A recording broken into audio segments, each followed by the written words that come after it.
Using a Phillips head screwdriver, remove the 2 body screws that are in line with the contact block, as well as the body clamps that are located underneath them.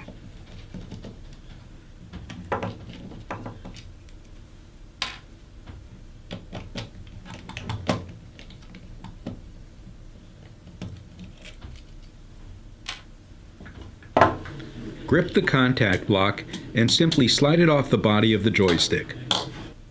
Please make an effort to keep the joystick stationary from this point forward.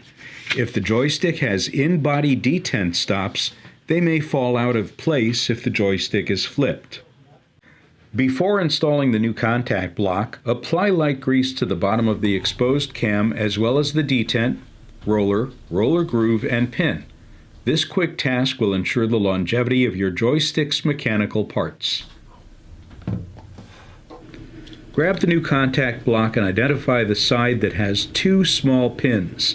Slide the contact block onto the body of the joystick with the pin side facing down. Add the 2 body clamps and 2 Phillips screws back on in each corner. You may need to push down on the contact block slightly to allow the clamp to sit flush.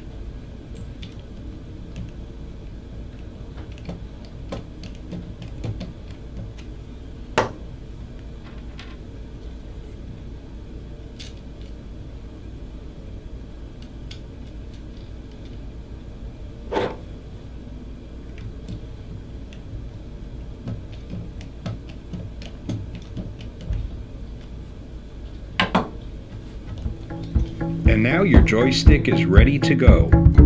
Thanks for watching. For more service and maintenance information, visit our website or contact us today.